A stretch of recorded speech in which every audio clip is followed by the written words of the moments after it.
Welcome to the Soul Grit Podcast. I'm Ann Taylor McNeese, and I'm a licensed marriage and family therapist. I also love Jesus, and I'm passionate about all things gospel and therapy. I created Soul Grit to be at the intersection of mental health and Christian faith. Christ followers need a place to ask questions and get answers about mental health. Join me as we dive into real stories and real questions from people who want to honor God with their hearts, souls, and minds.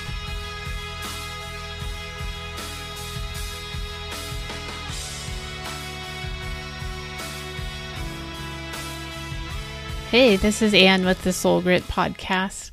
I want to come on here for just a minute before we introduce the guest for today because it's actually a really special day in the history of the Soul Grit Podcast. Today is our 100th episode, and I've been racking my brain to think through what are some ways that we could celebrate 100 episodes. It's a big accomplishment, right?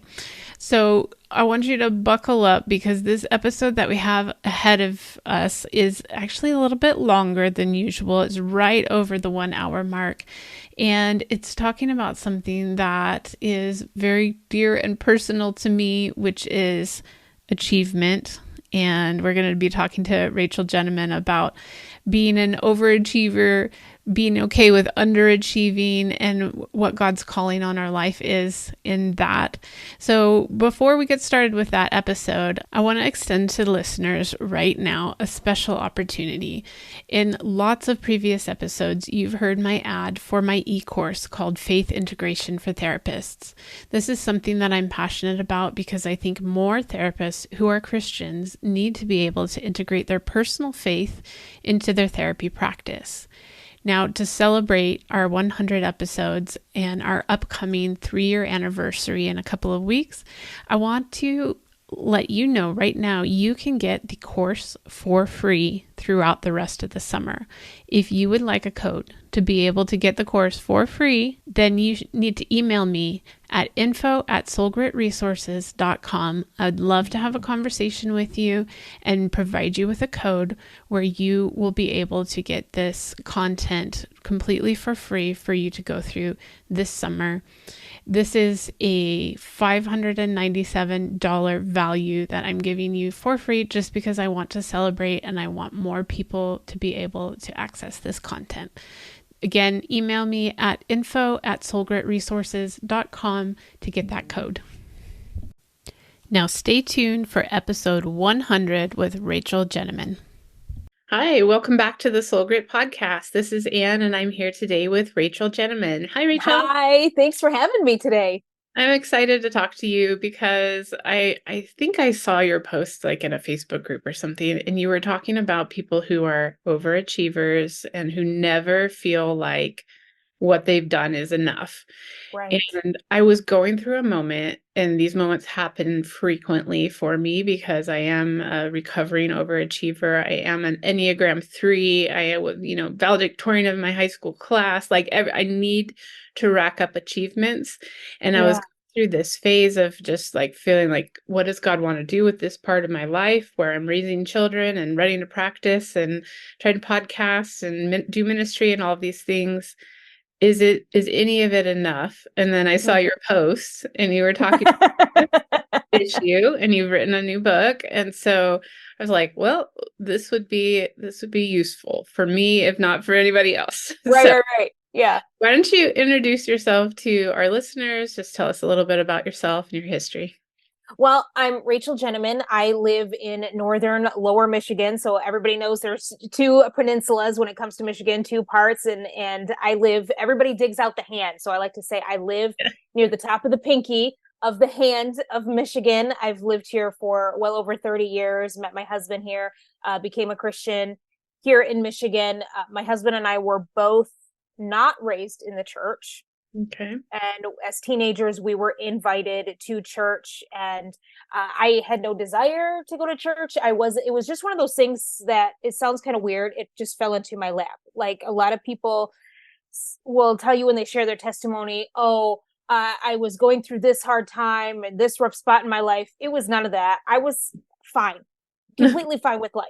Yeah. And somebody asked me to come to church with them. And I was like, oh, geez, I don't know. I was 16 at the time. And they're like, cute boys go to church. I was like, oh, well, then obviously I should be there. Yeah. And so I went. It Long worked. story, long story short, Mm. I realized I didn't know where I was going. I always assumed I was going to heaven. I believed in God. I was a good person. I didn't know anything about this Jesus. I knew that he had died on a cross because I had seen pictures of it growing up, but didn't know that he had come back to life again, didn't know any of that stuff until the gospel was actually presented to me. And I gave my life to Jesus. And then as time went on, I felt a call to ministry. My husband and I got married. I became the kids pastor at our church, and I was doing that for about 10 years. And then I really felt God was leading me out of that. And now I work in broadcasting, where I'm a DJ for a Christian radio station. It sounds really weird. I always sound weird saying DJ, but yeah, that's what I am. I'm a DJ. Okay. That's cool. I wondered what you meant by broadcaster because there's a lot of different. Yeah. So I broadcast for a Christian. We just flipped. We were kind of like contemporary Christian, and now we've like switched to an all worship format. Mhm. So it's all like contemporary worship music. And so I'm the DJ between that. Wow. That's cool. I don't think we've ever had a DJ on, so First welcome. time for everything. Yeah. Yeah, yeah. Okay. But I know from reading your book that you're also like a theater kid, right? Yeah. Big So, theater okay. So kid. now going back, Uh-huh. I had done all the theater things in school. Like my goal was to be an actress. Every Oscar award winning show, Golden Globes, whatever, I was in front of the TV, and that was like my dream. Like, I'm going to walk that red carpet someday. I was in every single play. If I wasn't in the play, I was directing it. If I wasn't directing it, I was doing makeup or lights or something. And I was accepted to a college in Chicago. Well, I was probably only Christian maybe about a year at this point, Mhm. and I really didn't know what the voice of the Lord was. Yeah. And it just didn't feel right. Like, I didn't have peace. Mm. And again, I didn't know that that was the Lord, and kind of giving me that agitation of this is not the direction to go. Mhm. And so finally, I just said, okay, I'm not going. And I went and lived out on the East Coast for a while with family. And that is when I felt the Holy Spirit say, okay, you are called to preaching ministry. So that is what I do on the side, is I travel and speak. And so throughout the book, I kind of open up with that. And Yeah. it has a theater theme throughout the whole Yeah. book. Yeah. Well, mention the title of the book first. So So, it's called Underachiever, Finding Contentment in an Achievement Obsessed World. mhm. Underachiever, because those of us that are really driven, we feel like underachievers. No matter what we do, no matter how much we accomplish, it's Mhm. never enough. We are just simply an underachiever. And I find it humorous in a way that I meet all these people that are like, oh my gosh, I resonate with that title. And I'm looking at them going, you're one of the most achieved people I know. But inside, because they're so driven, it's still not enough, because their expectations for themselves are so high that they still feel like that underachiever, and they're never content with life. And we constantly compare ourselves to Oh, other people that have their book published or have their 100%. so many listeners of their show, or they have whatever the thing is that they have. 100%. Yes. Yeah. So I just wanted to, mention that theater aspect because it is the theme that you kind of tie the book together. Like you use a lot of metaphors from the Mm-hmm. theater. I was a theater kid as well. My daughter just Nice. finished. She was prop manager for the spring musical and just discovered that she loves theater too. And so it's been a big thing in our house recently, looking back at old albums of old shows that I was in as well. So that was perfect timing for that for me as well, for you to be talking about that. So why don't you take us a little bit through your book? Mm-hmm. Take us through what do you really want people to take away from this? Well, I think one of the biggest things is, if you have a drive, and again, not everybody is a driven person. The first round of edits, the person that went through my book, they were like, yeah, this isn't me. Like, I'm just not a driven person. I'm content with, like, she's a barista. at a Christian coffee shop, and she's in her 30s, and she just loves what she does, ministering to people that come in the coffee shop. Like, that's her thing. And she was like, yeah, that book so does not resonate with me. But there are those people that are super driven, like myself, that have all this ambition. My husband is not one of those people. He's perfectly fine where he's at. But I think one of the things that we need to recognize as a driven person is that, one, it's okay. And that drive is how we are wired. And that's okay. We're not weird. We're not like, there isn't anything wrong with us because we have such a desire to drive or such a desire to achieve. But just like anything else, it can get out of balance. It's just like us as females. There's nothing wrong with us wanting to dress nice or to wear makeup and be pretty. It's when it gets out of balance, and that's when vanity comes in. So just first of all, recognizing that our desires come from God, but also recognizing that sometimes our desires come from external sources, and trying to pinpoint where those external sources are. Because if we don't pinpoint that, we can go off of the path that God has for us. So I'll give you an example. There's church culture. There's ethnic culture. There's family culture. There's even socioeconomic culture. And all of those can add pressure to our lives of whether we should achieve or not achieve. So let's take socioeconomic, for example. You have people who have a poverty mentality. They have no desire for achievement. I think there's a part of them that wants to achieve, but they choose not to, because you don't own a whole lot when you're in poverty. So you own other people. And if you decide to better yourself, to everyone else, it looks like you are betraying them. Ben Carson is probably the poster child for this. He grew up in the hood, grew up in poverty, and he started to better himself, and he started to study, and he would go into the inner city and go to art galleries and study, and people that he grew up with put him down for that. Because they felt as if him bettering himself was a betrayal. Then you have the middle class. Middle class, they believe in hard work, hardcore.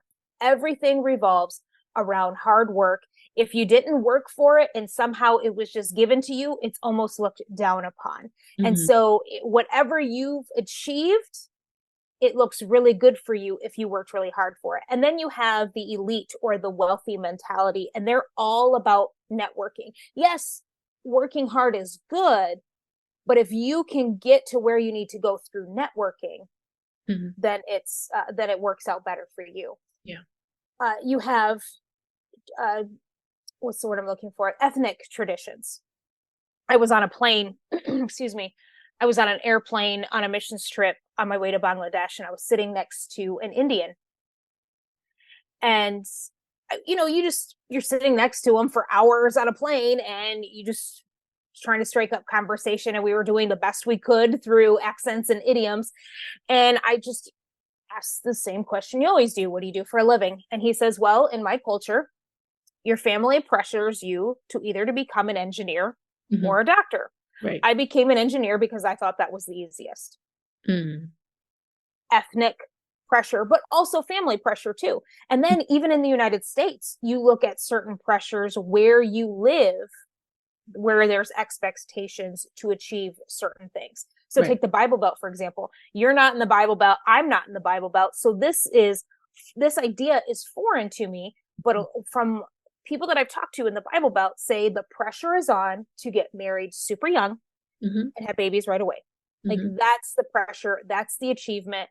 That's the goal. Where you and I come from, it's, oh no, you have to have the career first. If you get married and you have kids right away, well, then you've ruined your life. So there's all these different pressures of achievement that you have to look for.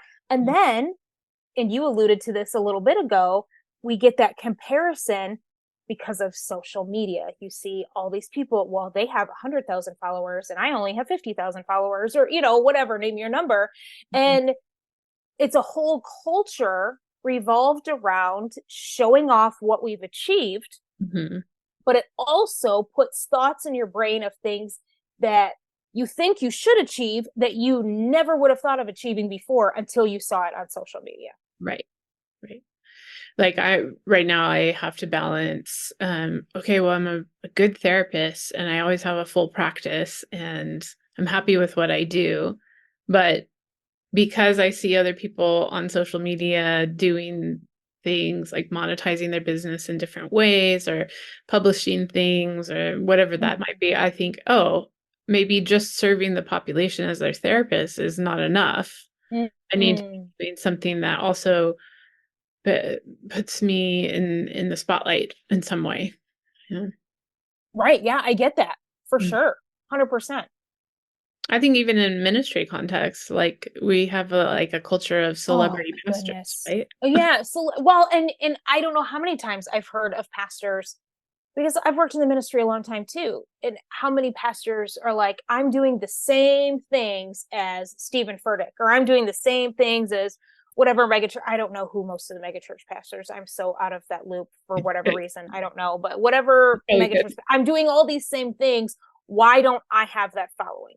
Mm-hmm. Why don't I have that influence? And that's really difficult. And that's where you got to look inside yourself and go, hold on, is that my calling?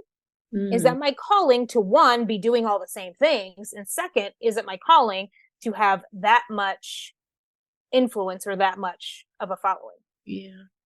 Well, talk to us more about calling. Like what is the place of calling in this conversation? That's another chapter that I have in the book, not necessarily calling, but a purpose. Yeah.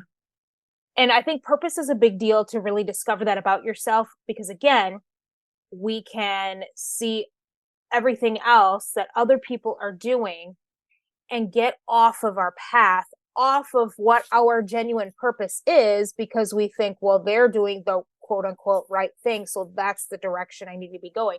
When you have a lane, and see, when I left church ministry, it was 2020. It was right before the shutdown, and I came back from vacation. And for whatever reason, I was really struggling to be back to work. I just felt like my passion was gone. My vision was gone. I was irritated, didn't want to be there. I mean, I loved what I did. Why was I struggling so much? And it had been something that had been coming up in me for a while, bubbling up. So I called a friend of mine who was a senior pastor for many years, and now he was kind of a counselor to pastors. Mm. So I said, what's going on? This is how I feel. And he goes, oh, it sounds like you are moving into your next season Mm. of life. I Okay. mean, very nonchalant. And he said, you're going to do this. And I was like, oh, thank God he's going to tell me what to do, because really, I don't have the mental capacity for someone to teach me something or tell me to figure it out. I just need somebody to tell me what to do. And he says, I need you to make 3 lists. Okay. Your first list is going to be all the things that you're good at. What are Mm. you talented at? Mm-hmm. What is good about you, all of your personality traits, all of your skills. And then the second thing, your second list you're going to make is your passions. Mm. What are you passionate about? What do you talk about for hours? That once you start talking about it, you maybe talk super fast, or when you get involved in it, it just takes up so much of your time. You didn't even notice that 2 hours just passed by because it just went by so fast for you. What are you passionate about? Mm. And then that third list, what is your mission? What makes you angry? Mm. What world's problems do you want to see solved? And then you take those 3 and then you marry them together to create your sweet spot. Okay. And that's when you find, or at least you kind of have a better idea of my purpose. Mm-hmm. So I may look at a friend and go, oh my gosh, they are flipping houses. And that seems like so much fun to me, to buy a house, to fix it. I don't want to do that, by the way. I'm just using it as an example. But they flip houses, and how cool would it be to fix this all up and do this, and this. But then I look at my list and I'm like, I am not gifted in that at all. Yeah. I have no gifting of carpentry, of creating in that specific way. If you want me to decorate it, hands down. But all the things that flipping a house takes does not sit with any of those 3 areas. Now, obviously, God is God, and he's going to do whatever he wants. So if he calls you to do something outside of those 3 areas, that's a whole nother story. But for most of us, we kind of need to stay in our lane of looking at those three areas. Okay, what am I good at? What am I passionate about? What is my mission? And how do I stay in that lane? Mm-hmm. And that's really what's going to help you with your purpose, with your calling. Mm-hmm. And I think here's the hard part. And I do this myself. I think we overthink it. Yeah. I think we're waiting for maybe the big angel to come down, like with Mary, when the angel Gabriel visited Mary and said, okay, you are raising the Son of God. I wish that would happen. I wish an angel would come down and go, Rachel, this is exactly what you're going to do. But that doesn't happen. Mm-hmm. Yes, an angel came down and spoke to Daniel. Jesus came down and knocked Paul off and blinded him and said, hey, you're going to go on this path instead of this path. Like, I wish that would happen to me, but that doesn't. Mm. So when those big spiritual things are not happening, we tend to overthink, am I doing the right thing? But you know yourself. You know what you're good at. Don't be humble in that. Just lay it out. What am I good at? You know what you're passionate about. You know what makes you angry. So look at those to really find your calling and finding your purpose. Mm-hmm. Do you think some people don't know what they're good at? Yes. That's why you ask your friends. Okay. I mean, I think you do sometimes know what you're good at, but you're afraid to say it because we don't want to be prideful. We're Christians. We can't be prideful. Well, okay, I get it. But you can say what you're good at without being prideful. Right. And if you are really struggling, that's when you talk to friends. One of the things that I actually ask a lot of people when they're trying to discover what they're good at, I'll say, what was it about you as a child that annoyed people the most? Okay.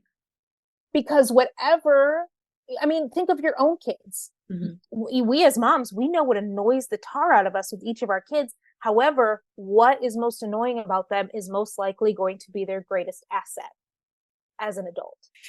Okay, so wait, I have an 11-year-old right now that makes weird noises all the time. Please tell me this is going to be something good for his future. I don't know what that is. Write it down 20 years from now. Be like, okay, how did that happen? But like for me, I've always had a ton of energy and I'm really animated and I talk fast and, I'm constantly asked if I have ADHD. I promise I don't need to be on Ritalin. It's just who I am. Mm-hmm. And it was really annoying to people growing up. Mm-hmm. People called me spaz. It just irritated them. But what do I get complimented on now? Wow, I listen to you, Rachel, every day on the radio, and I love your energy. Yeah. Oh, I love that sermon that you gave, Rachel, and I love whenever you speak because you have so much energy. Ding, ding, ding, ding, ding. Like, what was most annoying about me as a child ended up becoming one of my greatest assets as an adult. What was on my report card growing up? She talks too much. What do I do for a living now? I talk for a living. Yeah. Right? Yeah. So I have a child who's argumentative. And he wants to argue every little thing. And he wants to take any phrase I say and twist it. And I'm going, okay, Jesus. Your future attorney. Yeah, exactly. You're going to be an FBI negotiator. I don't know, something. So help me, Lord, turn this in the right direction and nurture it. Instead of squashing it, how can we nurture it and move it into the right direction? So when you're looking for things that you're good at, look at the things that people are either annoyed with you or about, but also what people compliment you on the most. Mm-hmm. You may not realize that there are certain things that people see that you don't. So I would get all the time, and I always thought it was weird. I didn't understand it. Like when I first became a Christian, people would say, oh my gosh, you're just so real. You're just so authentic. And I'm like, well, you expect me to be fake? I don't understand. Not realizing that over the years, I've heard people say over and over again, when they'd go to church, they'd wear a mask and they would be fake because they were so afraid of what people would think about them or say about them. Well, I don't have that mask. Like I probably need one. I probably need a filter is what I probably need.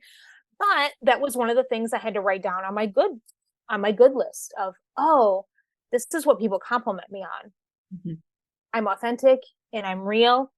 and I'm relatable to them, and that helps them. Yeah. I think about when I was a kid, I used to get comments more from like my parents, I would say. My teachers liked the fact that I was quiet and that I was observant and attentive and always knew like 3 steps ahead what we needed to be doing. Mm-hmm. Um, my parents would say, "Well, Anne, you just like you're kind of deadpan. Like you don't express a lot of emotion, you could sit in the corner and be content, you know."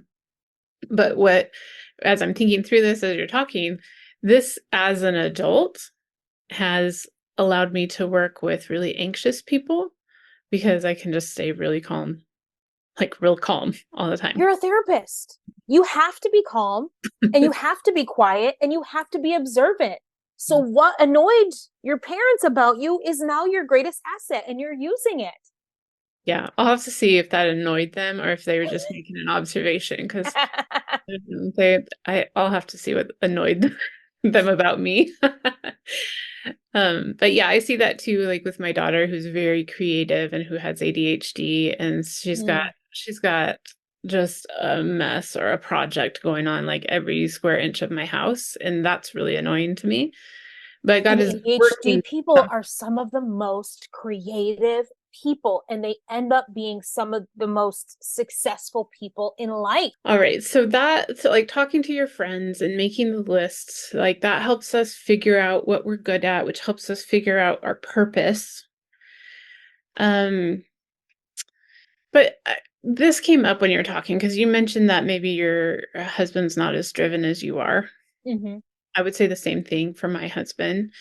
Like if I weren't a therapist having a podcast, like I literally have 13 other careers that I would pursue right now. Oh, And hands I down. did in my head, right? Mm-hmm. And he doesn't. And that is confusing to my brain, but that doesn't necessarily mean it's bad. But when you were first talking about like overachievers, like chronic overachievers learning, like that's okay that God wired you that way. I also want for you to say that is okay if you're not. Right?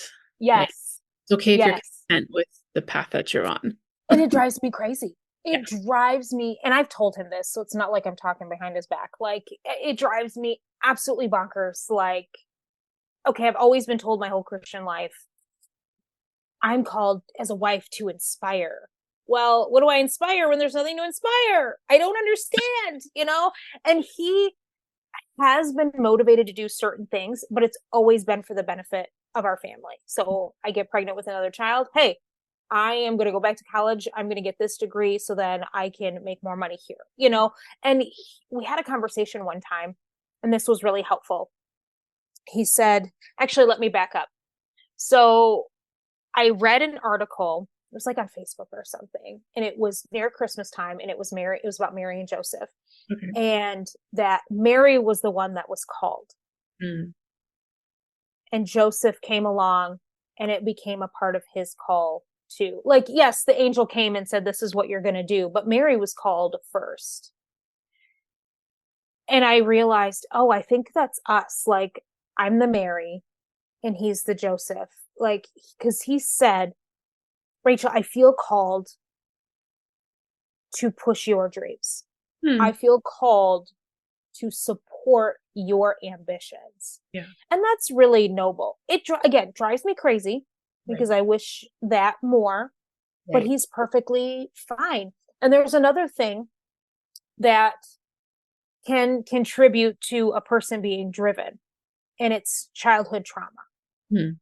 So if a person grew up maybe two-parent home, they were constantly loved, they were always heard, everything was stable, finances were stable, love was abundant, you always had food on the table, whatever, Mhm. you might not be as driven as say Well, someone well, with trauma. I have all of that. I came Mm-hmm. from a very stable Christian Oh, home. I'm not saying every person. I'm not Right. saying every person. So there is what I think you're saying is there is the potential for drivenness to come out of the brokenness of trauma. Right. Right. Because those that have maybe some childhood trauma are going to go either one of two ways. They're either going to go to drugs and alcohol or gambling or some sort of addiction to ease that pain, or they're going to be constantly driven trying to achieve to make up for what was lacking in the past. Mm-hmm. And yeah, so a lot of people that I talk to that are just type B personalities, one, I think that's just how God created them. And second, a lot of them came from just really stable homes where they felt loved and everything was okay. So they don't feel like they have to prove themselves, where someone that had maybe a harder childhood feels that necessity to have to prove themselves. Now, I didn't come from a home that was super stable. I mean, stable the best that it could be. I had a lot of hardships growing up, but I don't feel like that's my driving force of why I achieve. I just think genuinely it's just how I'm wired. Mm-hmm. Okay. Well, I notice in your book that you have a lot of opportunities for people to do some exercises, journaling. There's the graphs and charts that they can fill out, things like that. Mm-hmm. Would you just kind of walk us through some of the ideas that you have? Like you've already given us the list of, or the idea of making the 3 lists. So what you're good at, what you're passionate about, and what your mission is. But talk to us a little bit about some other ideas that people can do. And of course, I want people to be able to go buy the book and look at the thing that you're going to talk about, but I want to entice them. Okay. Yeah, no, after each chapter, there's just a journaling time where I ask specific questions, just really for you to discover more about yourself. I think the more we learn about Jesus and the learn we more about ourselves, the more we can realize how unique we are each made, and then we can do more for Jesus. But I don't think we're going to do as much for Jesus if we really don't know who we are as individuals. And I'm not talking, I know like our world is in an identity crisis right now. And so we're always talking about identity, scriptures, and things to memorize. I'm talking more about us as individuals. How has God created us uniquely as an individual, and going a little bit deeper. So, yeah, at the end of each chapter, just questions to dig deeper into what you just read. So when I talked about what are you good at, your passions, your mission, I have that diagram right there that you can fill out. I also talk near the end about your dreams. And so I have a portion for you to make a list. And the reason why I want you to make a list of your dreams is because sometimes we have dreams that have been given to us by God, and some dreams that may possibly be given by God. You might not be sure, but it sounds really cool. And then you have other dreams that may sound neat, but they're not necessarily from the Lord. And it doesn't mean that you can't pursue those dreams, but making sure that you are putting the God dreams first and making sure that those are a priority. So near the back of the book, you can make that list of, okay, what are my God dreams? What do I know that I know that I know that God has asked me to do? Okay, what are my possible God dreams? Hey, this might be cool, and I think it might be from God, but I don't know. I'm going to stick it on the list. Then you have your bucket list items of things that, man, if I died without doing this, I'd be pretty disappointed if I did not check that off of my list. And then you have the list of cool things. Those are things that would be really neat, but you're not going to regret it on your deathbed, right? Mm-hmm. So I may regret not reaching for a TED Talk on my deathbed, but I'm not going to regret not visiting Spain. Like, Spain sounds really cool, but it's not a bucket list item. And then the last portion is dreams that need to die. Because there are dreams that we've had that God hasn't called us to. Like, for example, me, I wanted to be an actress, and I still struggle with that. I still struggle with, why do all those people get to be up on stage doing that and I'm not, Lord? Why did you call me over here? I don't understand. Why is this still in my heart? And it's just one of those things that I've had to pray, God, help this to die, because it's not what you've called me to do. So yeah, different lists and different questions. And then just a journaling space of, if you have any other thoughts, what is God speaking to you right now? You can just fill that all out. Mm-hmm. Great. So it's a really interactive kind of book for people. Right. Yeah. Mm-hmm. It's a tool. It's not just get some more knowledge in your head. Right. Yeah. I Okay. hope there's some knowledge. I hope you learned something. No, well, no, I mean, not But just knowledge, but yes, yes, no, you'll I get learn, what you're saying. and then you'll learn deeper if you do the exercises, basically. Mhm. What I'm saying. Yes. Yeah. If you've listened to the Soul Grit podcast for even one episode, you know my guests and I believe that when we integrate the power of God with the wisdom of modern psychology, we get supercharged healing, change, and growth in counseling. As a Christian therapist, however, I realize that there are many practitioners out there who are personally Christians but don't know how to integrate their faith into their counseling practices. That's why I created the e-course, Faith Integration for Therapists. In this premium 5-module course, therapists who love Jesus will learn everything from understanding their calling, to marketing their practices to Christians, to adapting evidence-based interventions to honor our faith. You can learn more about the online course at www.soulgritresources.com/courses and send an email to info@soulgritresources.com to receive a discount code. Okay, so Rachel, I want you to talk about a couple of the chapters that are really meaningful for people. Let's talk first about what it means to have to wait on these dreams or achievements. Waiting is horrible. It is the worst thing ever. That's all I'm going to say. It's like, as driven people, we hate waiting on dreams. And if I revert it back to theater, we're constantly waiting backstage for our scene. We're watching other actors get up on the stage and they're doing their thing. And I'm still waiting. Okay, I got my costume on. I've practiced my lines. When am I going to get out on the stage? When am I going to have my practice? And there are many reasons why waiting for the driven person is hard, but I think one of the biggest ones right now in our culture is that we are a youth obsessed culture. And the older we get, the more we struggle with watching people younger and younger living out what we want to accomplish. Right. And we celebrate youth accomplishing greatness. And there's nothing wrong with that. That's great. But we do it so much. So I'll give you an example from my life. When I was 15, and I wasn't a Christian yet. I wanted to be an actress. And I'm looking at, I don't know if it was like a People magazine. It was one of those grocery store magazines that my mom had bought. And the title said, Top 30 Stars Under 30. And it listed all these movie stars, these TV stars, they're under 30 and how big they are. And right then the message was clear. Oh, I have to accomplish as much as possible, as soon as possible. And the reality is that did not happen.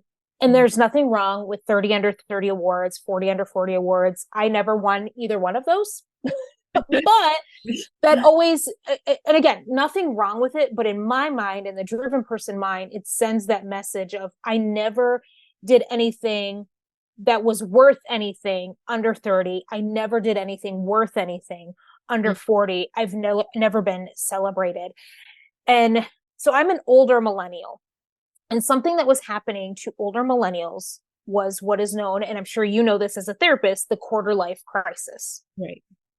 Midlife crisis, most people know about that. You get into your 50s and then all of a sudden, oh, I don't have much time left. I need to make up for lost time. I'm going to get the new car, maybe even the new wife, and I'm going to do all these dangerous things to make up for lost time. Well, what was happening to older millennials was they were going through what is now known as the quarter life crisis, anywhere between 23, 27 years old. All of a sudden they feel like they've ruined their life because they don't have it figured out. Because all throughout their teenage years, they were told all the things you have to do, and pretty much that pressure of you've got to have it all figured out by 25. But then by 27, I didn't have all that figured out. I still didn't fully know what I was doing. Here I am with a mortgage and 2 kids, and I have no achievements. And I genuinely, in my mind, said, I ruined my life. I have no accomplishments. And it was because I was under the impression I had to achieve so much as soon as possible. I had to have it all figured out by 25. I had to do all the things. by 25. And that's just and it took me a while to kind of get over that. And now I get it. Like, oh, 27 is really young. And even now in my early 40s, that is still really young. We always say that life is short. And I'm going, is it? Because I'm going, man, I still got, unless something happens, I still got a lot of life Yeah. left. There's so much more that I can do in these next 20, 40 years of life. But we celebrate it and we push it so much. You look at marketing. What is marketing geared to? Kids. Because they know that the younger that they can grab them as a client, then they have a lifelong consumer. Mm-hmm. So I think that is one of the biggest, sort of answer your question about waiting. I think that is the number one thing in the West right now that is really making us as a culture struggle.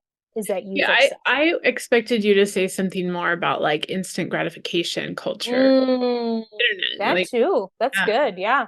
Like we can get any knowledge, any information that we want immediately. We can get DoorDash. We can get, your car breaks down, call an Uber. Like you can do anything you want immediately. And so if you can't do the thing like that life goal or dream immediately, it makes it feel like it takes too long. This must not be right. And that, well, because you see other people doing it so fast. And I always have to turn back to like scripture when I think about, okay, so Moses, 40 years, he kills the Egyptian, 40 years in the desert, God calls him back to, or 40 years as a shepherd, and then God calls him back to Egypt to deliver the people. Yeah. Like, okay, Abraham, 100 years old, I'm finally going to come through on my promise. And so, or if we even go to like not a biblical example, but just in our culture right now, I saw something recently that was really helpful to me. It said Martha Stewart, household name, right? Yeah. She didn't become a household name until she was in her 50s. Like she didn't even start her business until she was in her 50s. And so for those of us who are younger than that, that seems like, oh, that's so old to be reaching your dream. But I think once you're there, you'll be like, you won't feel as old as you think you will, right? For sure. And there are a lot of people that we don't realize. I think it was Morgan Freeman didn't land his first role until his 50s at the age of 30. Harrison Ford. He was a carpenter. He wasn't an actor at the age of 30. He was still working in the trades. And I think Vera Wang didn't design her first dress until her 40s. So there are a lot of people that, they don't make it quote unquote big until later in life. But because we are obsessed with youth, and I would totally agree with you that instant gratification, but where does that instant gratification come from? A lot of it is coming from what we see on social media, what we see on television, not always knowing the backstory. Yeah. And just to go back to like the quarter life crisis thing, when I was in that age range, I was in grad school and I was married already. We were purposely putting off having children until I graduated. And so I was in kind of like this driven, focused path where I didn't have to have a quarter life crisis because I already, like, I was on the pathway. I knew like I was doing the right thing in my of getting the education first, then building my family, buying my house, like doing all the things in the right order, Right. Yeah. And so it didn't happen until probably my 30s that I said, okay, well, I did all the things. I got an elite education. I got my master's degree. I got my counseling license. I have a stable marriage. I had my 3 children. I have a mortgage. And here I am in my 30s. I apparently have arrived, except I don't feel like fulfilled in some of those like deeper dreams and ambitions that I have.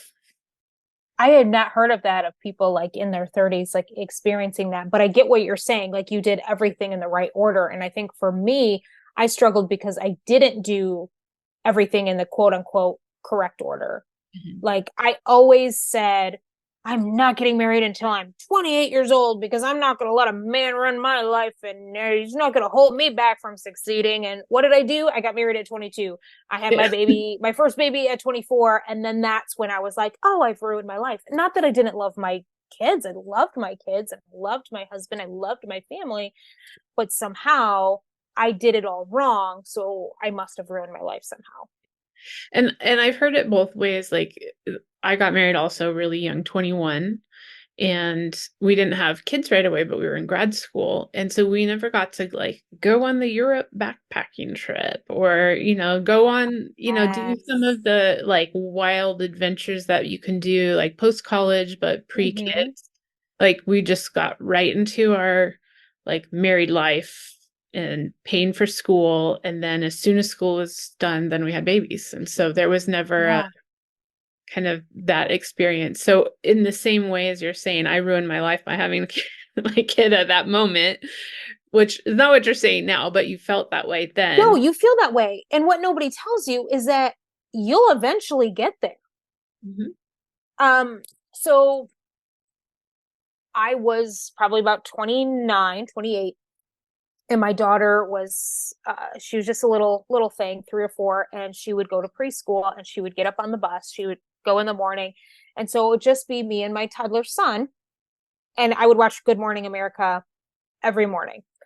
And it made my life worse. I don't know why I watched it, but it made it worse because I'm watching all these beautiful women who are living New York Manhattan lifestyles, which I've had a crush on New York City since Yeah. forever, and they're living this Friends lifestyle. We all grew up in the 90s, or I grew up in the 90s anyway, and saw Friends. I wasn't a Christian, so Okay. um I was a Christian and I also saw Friends, so that's okay. okay. Like, who am I going to offend right now that I said that I watched Friends as a kid?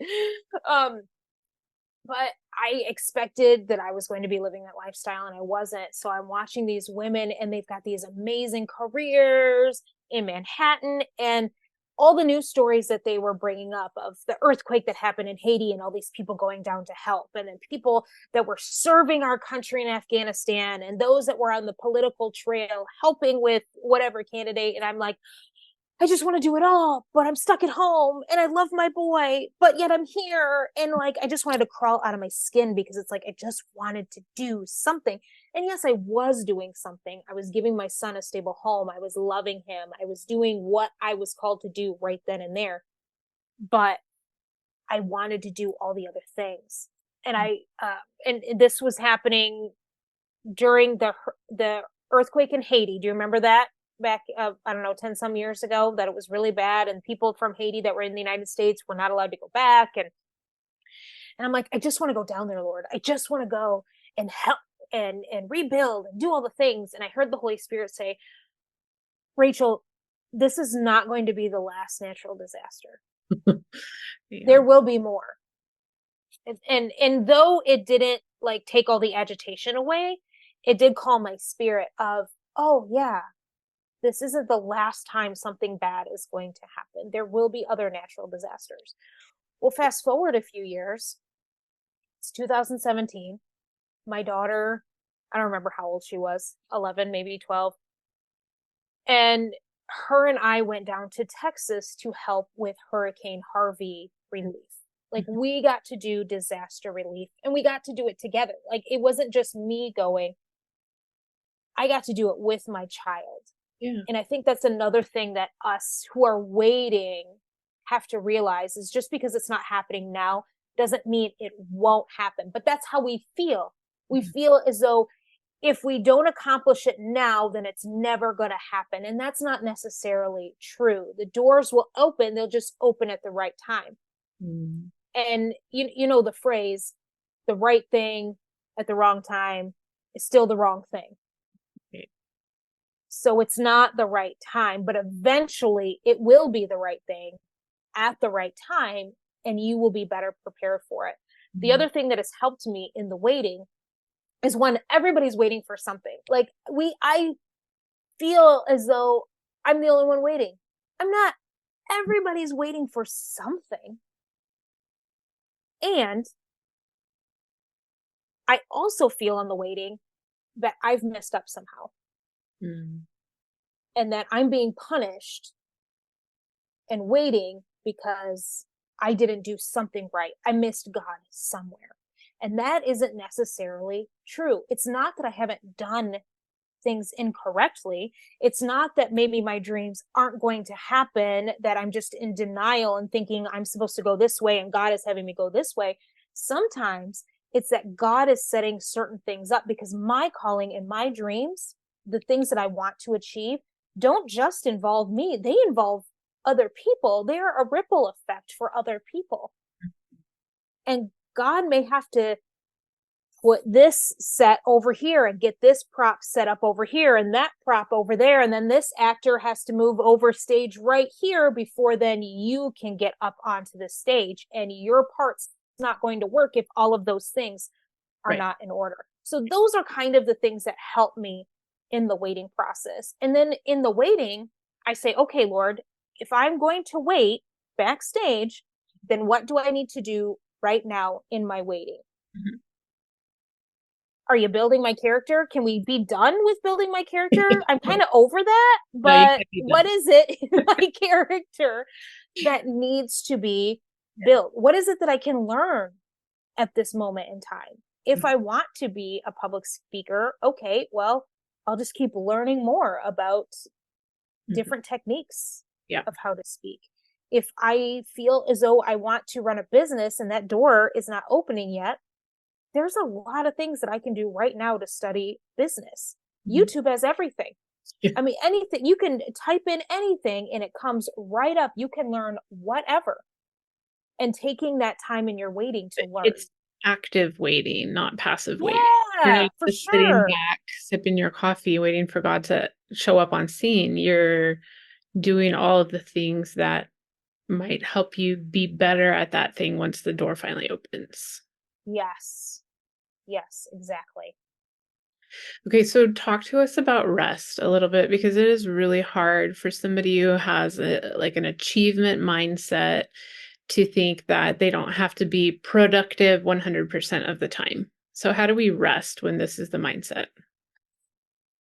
Maybe you have this same issue with your husband. My husband can get out of work and he can go and sit on his phone and scroll on Instagram for an hour. He can then go watch a movie, all this stuff, and he feels 100% rested.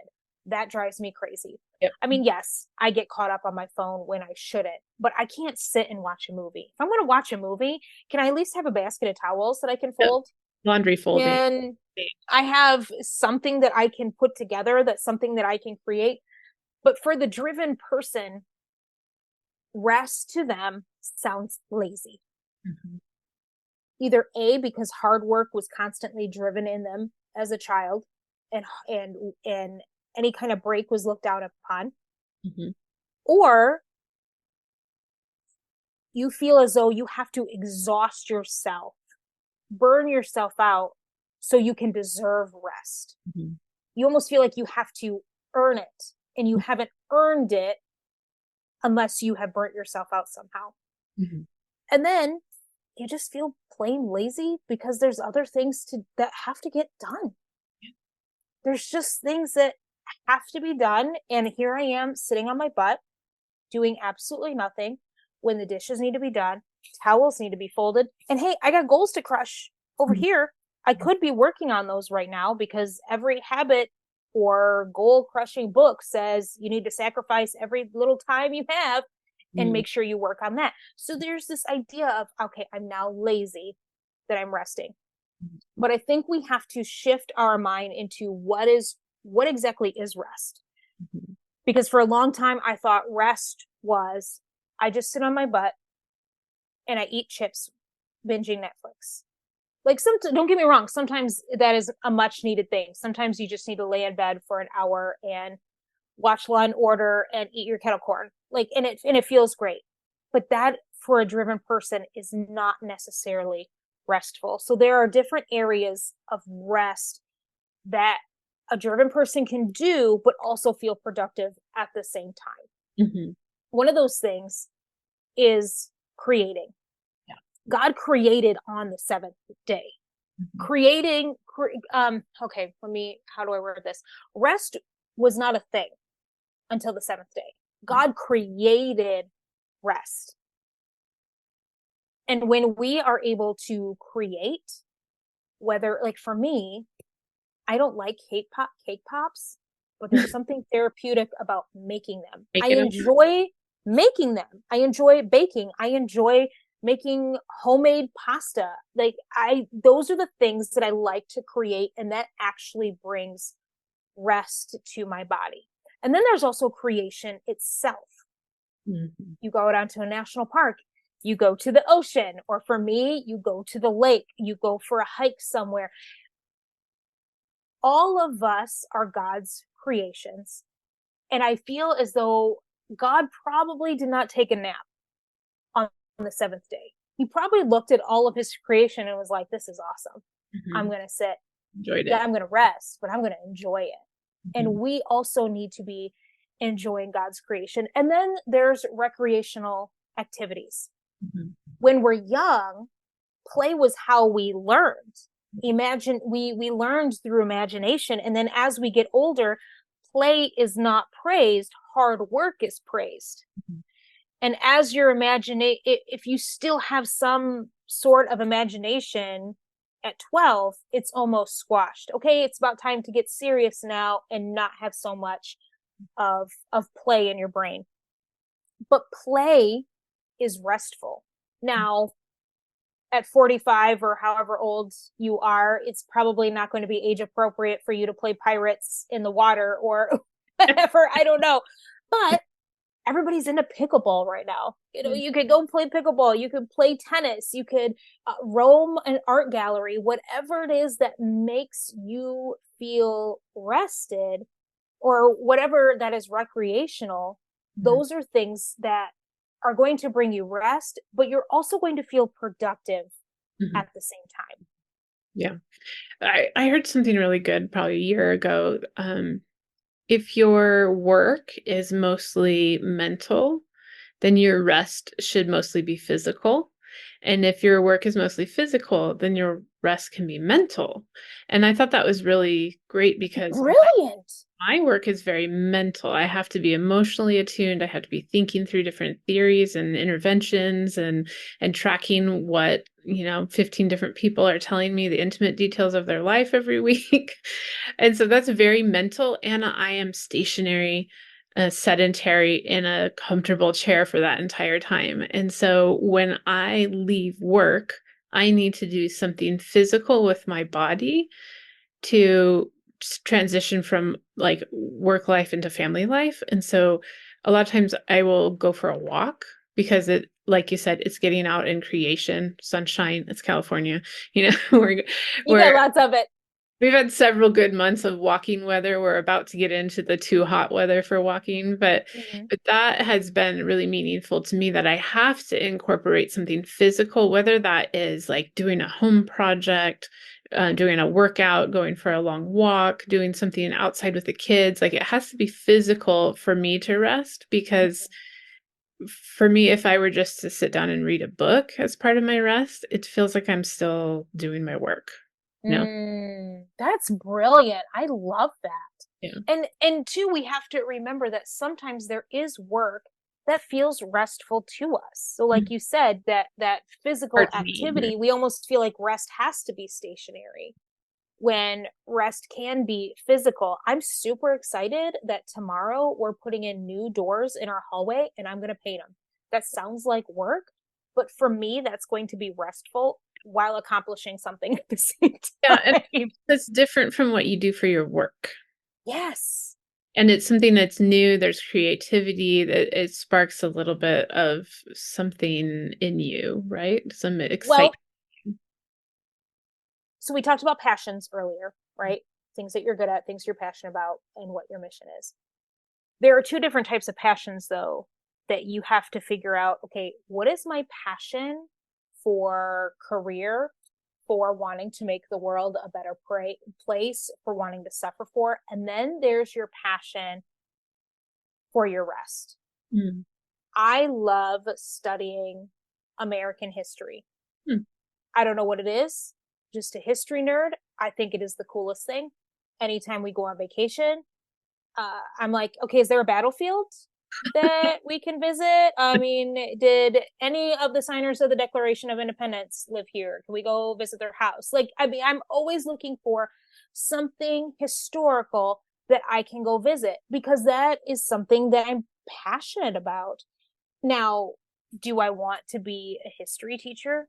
No, that sounds really boring. I don't want to be a historian, but it's a passion that is restful to me. So that's when you have to differentiate. Yeah, it is the hobby. So you have to different because there's that phrase, do what you love and you'll never work a day in your life.